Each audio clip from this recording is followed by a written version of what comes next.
Ekitiibwa His Excellency Robert Kyagulanyi Ssentamu taata ku mulundi guno sikutumangako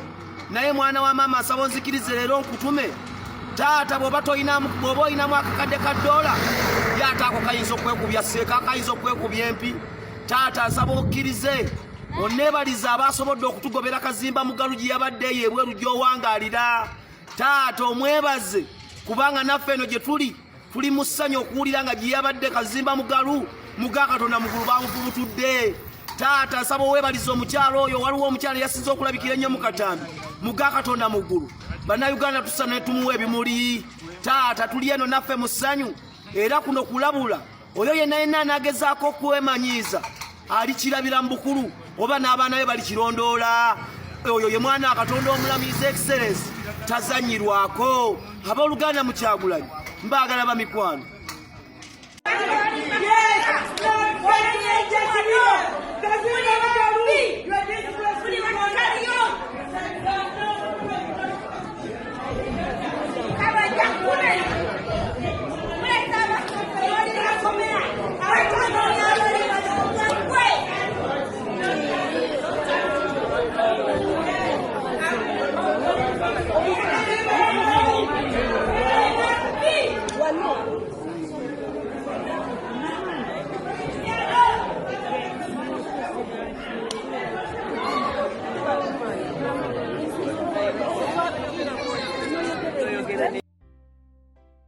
Okay. Kakati munnange oyinza okulowooza nti eddoboozi ly'abantu terikulondoola naye bw'olaga wonna ku b'emitala w'amayanja eddoboozi ly'abantu lisigala likulondoola. Kati ebintu bino gw'oyinza okubiraba ng'ebyomuzannyo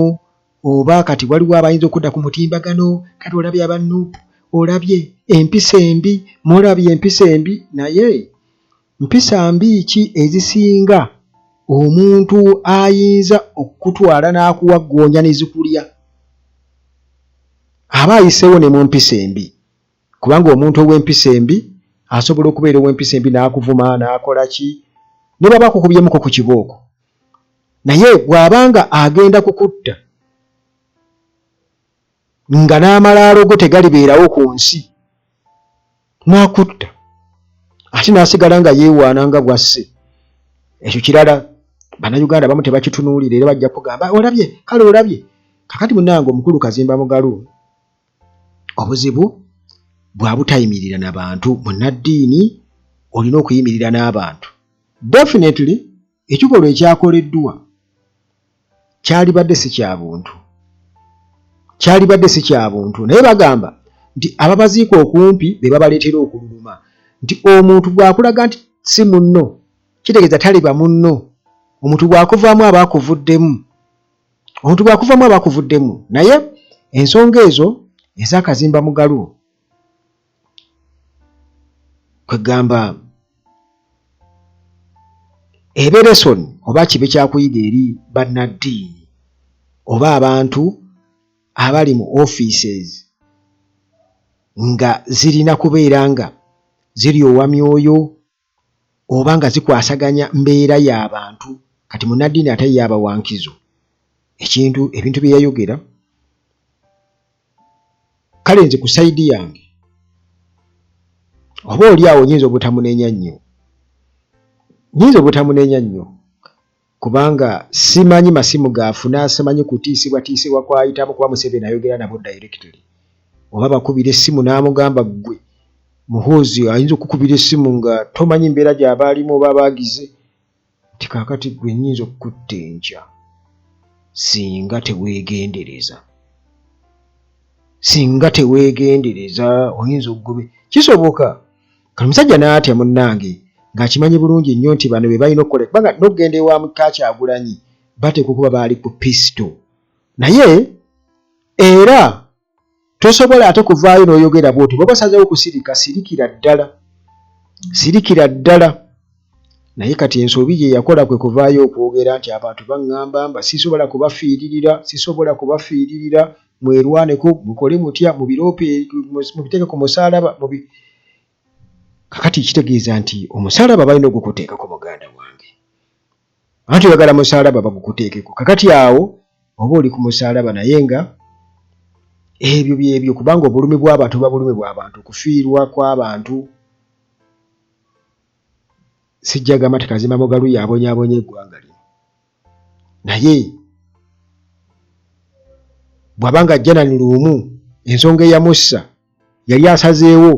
bayingize wano emmundu bakuba amiini kitegeeza nti bwe kiba ku sayidi eya struggle abaali baagala enkyukakyuka mu kiseera ekyo yali w'amakulu nnyo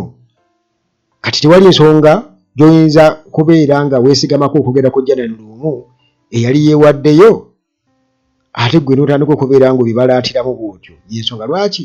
muganda wange oba ojja kwetikka omusaalaba ebyaddala naye nga bo ojja kubasanga ku mutimbagano nti abo balina empisa embi balina ki muganda wange bagamba nti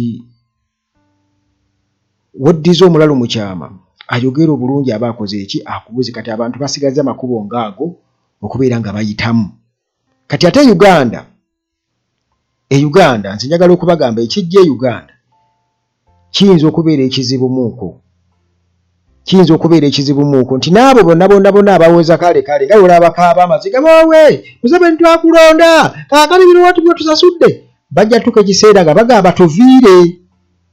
muhozi tuviire mutuleke muuko kubanga tetunake tufunyeemu tuswaluse mu bantu nga bwe mugamba tuswalaswala mu bantu abantu batugamba mujja kukiwulira mujja tuka ekiseera mugambe nti nedda ekimala kikola ki kimala awo wetulaga naye nga omukulu Kazimba Mugalu yabadde Boston mu church emu ku lunaku olw'Essande bw'atyo teyafunye bamuwadde sleepless night kubanga ndowooza akitegedde nti ate yonna gy'abadde agenda ng'eyo kiba kitegeeza nti tebigenda kuba byangu naye Ruto bamukuba wano akacupa k'amazzi nga ye akeewoma Ruto kakati ebyo bye biddirira muganda wange Museveni naye bamukubako amagye e Sweden mu biseera ebyayita eyo emabega bamukuba amagye e Sweden Museveni bagamukubako e Sweden kati wano Uganda tulinda abaziranga abo abatera okugendayo ku mikolo tewajja kubaayo abantu nga ono eyayoola Simeon Nsubuga ani ono kyuma kya Yesu yetagana wabayo weesefuse omwami yoola ekigwo Museveni baku bino bye bapangapanga nti oli adduka kugenda wa Museveni bamutayize twagala owa ddala tulabe ebyetuuza mu kkubo kyetaaga omwana najja nga amazeeko netulaba kale bw'ataliddukamu b'eŋŋombe ng'oleeta buleesi tulaba bw'ataliddukamu kubanga eddogo alikulirwa mu kkubo atambula okwo mu kkubo ng'ali yekka okutuula mu kkubo mu makkati ebyo obwo obuwanga bwe baatereka eruweru bwetaaga kujjayo abantu bwe babukumako omuliro babukubeko omuliro kubanga nabo bateekamu eddogo kugambye